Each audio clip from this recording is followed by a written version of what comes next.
The 2015 Honda Fit XL, driven. In 2007, Honda rebadged its useful and popular Jazz model as the Fit and released it in America. Americans immediately took notice, as the unstable prices in fuel led us to start looking at smaller vehicles.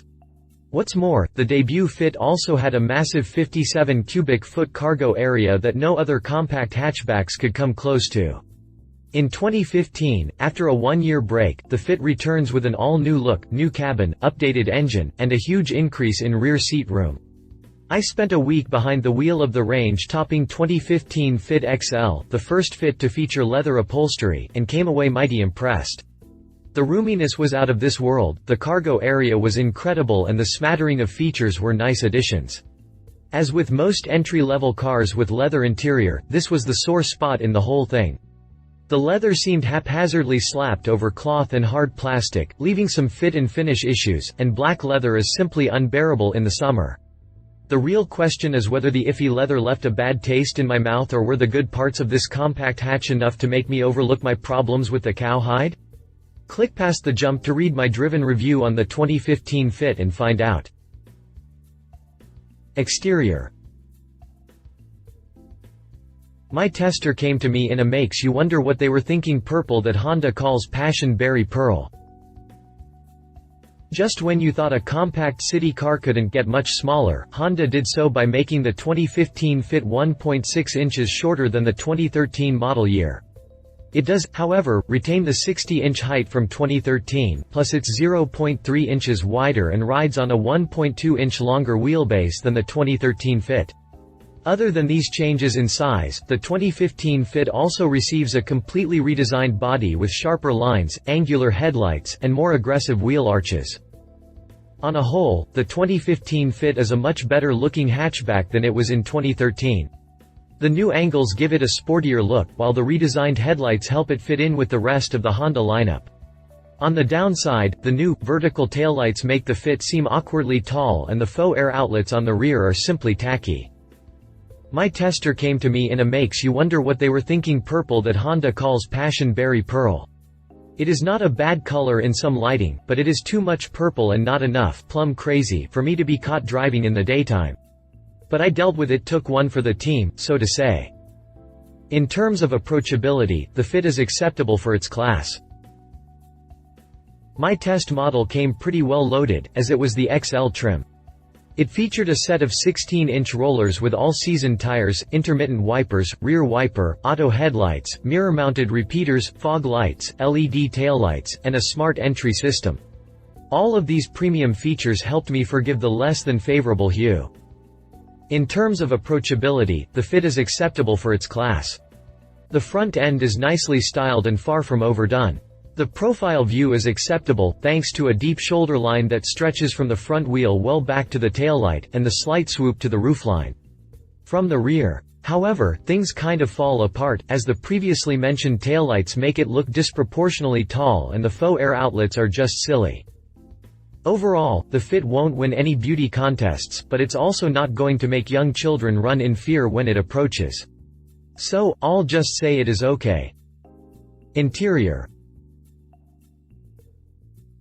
So really, this is one of the few small hatchbacks that adults can sit in the back seat without complaining. On the inside, I am happy with some features and scratching my head on others. The good stuff includes the 7-inch display audio system that has a clear, easy-to-read touchscreen with a multi-angle rearview camera and a blind spot camera. The gauges were bright and easy to read, and the buttons were all where they were supposed to be. Having built-in navigation was another lifesaver, but the XL trim is the only one to offer this as an option. In the rear, the goodness continues with a super spacious rear seat that offers up a midsize sedan like 39.3 inches of legroom. That's a whopping 4.8 inches more than the 2013 model. Honda pulled this off by moving the rear seat back into the cargo area slightly and pushing the wheels further out toward the corners. You also get 52.6 inches of shoulder room, which is 1.3 inches more than the 2013 model. So really, this is one of the few small hatchbacks that adults can sit in the back seat without complaining. With this expanded back seat comes a mild trade-off in the form of less cargo room. Then again, the 2013 Fit led its class in cargo room, by a long shot, so there was a little wiggle room back there. Even with the reduction in cargo room in favor of legroom, the 2015 Fit can carry 16.6 cubic feet of cargo with the seats up and a massive 52.7 cubic feet with the seats down. This massive cargo hold is courtesy of the high roofline, flat folding seats and a revised rear suspension that allows for a lower cargo floor. The only bad thing is that you cannot get navigation without the XL package. The rear end also shows off its versatility with seats that not only fold flat, but the rear seat bottoms also pull upward to allow you to slide cargo under them, or for easy access to French fries or other bits that the kiddos may drop under there. Honda calls this feature the magic seat. I simply call it awesomeness.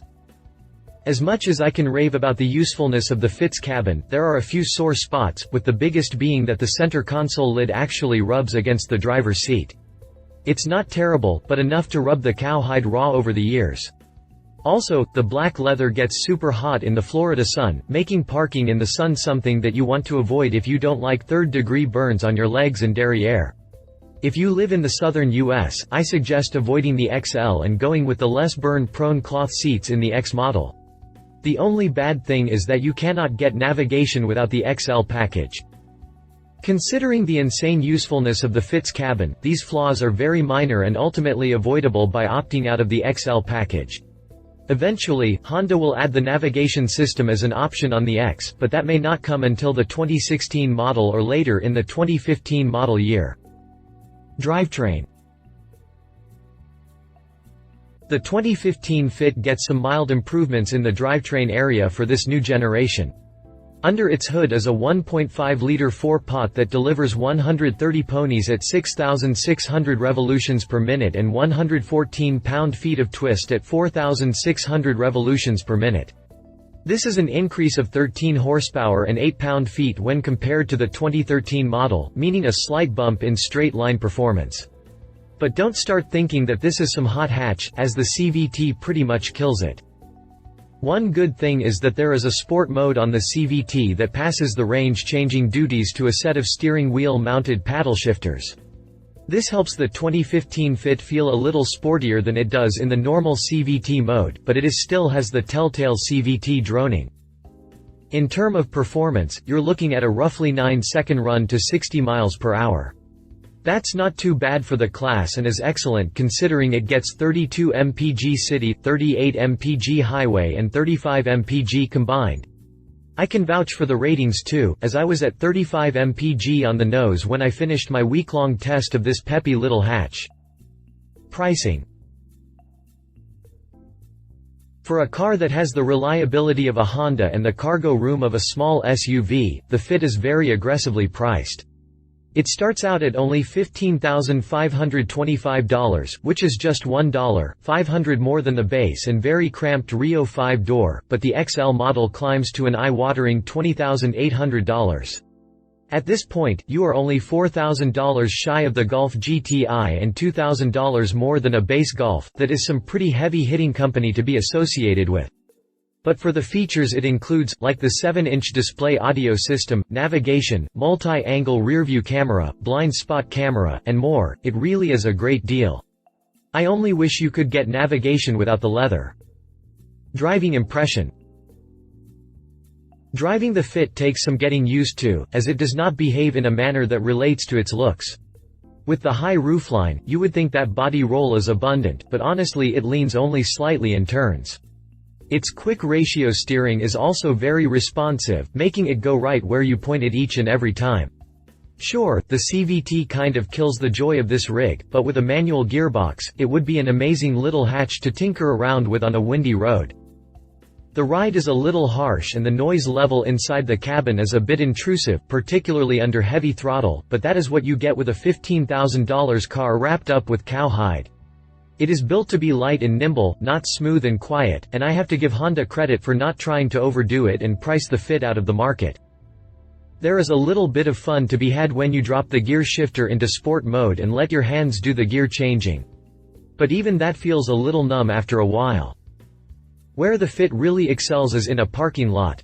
Its quick steering makes easy work of swinging into a parking space, and its short body makes fitting into any space a breeze. The steering ratio is so quick that you may find yourself undershooting spaces the first few times you drive it. Truly, this is a purpose-built hatchback with a touch of sportiness. It really harks back to the olden days of Honda. Competition. 2014 Ford Fiesta hatch. The Ford Fiesta is likely the Fit's biggest rival, but they are suited for totally different people.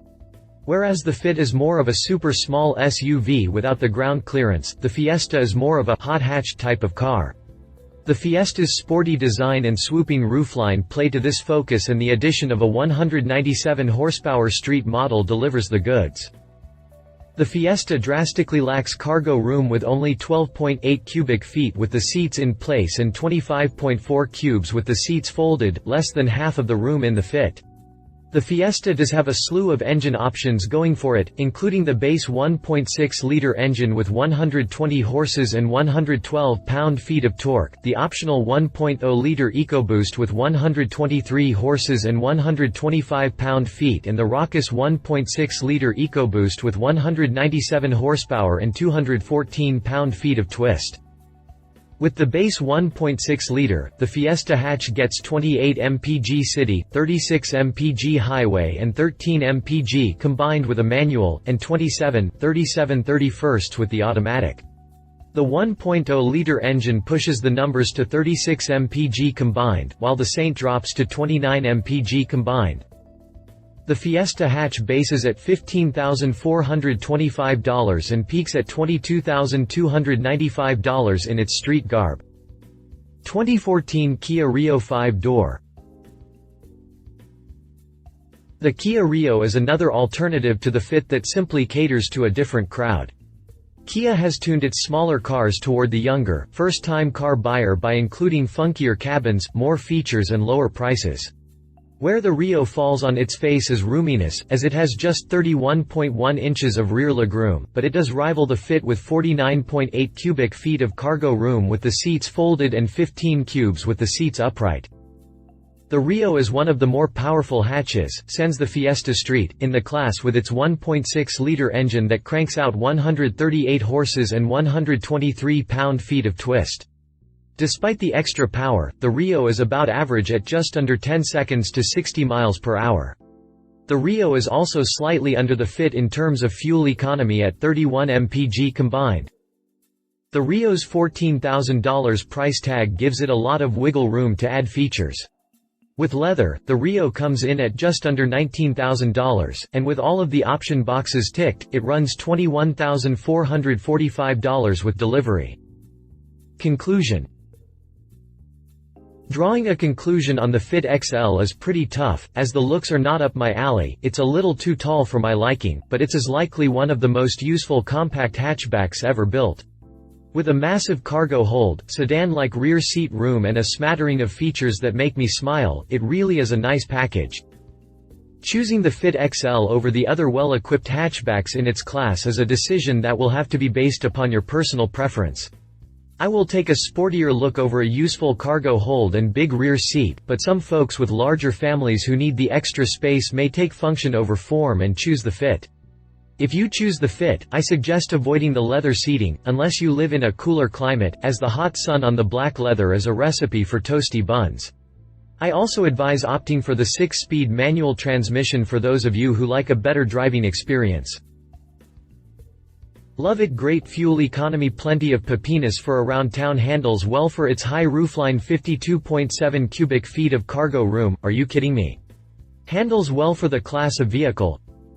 Leave it. High roofline is a little awkward when combined with vertical taillights. CVT kills any ounce of fun. Some minor fit and finish issues. No navigation without leather. If you liked this video, please share your thoughts in the comments below and don't forget to hit the subscribe button.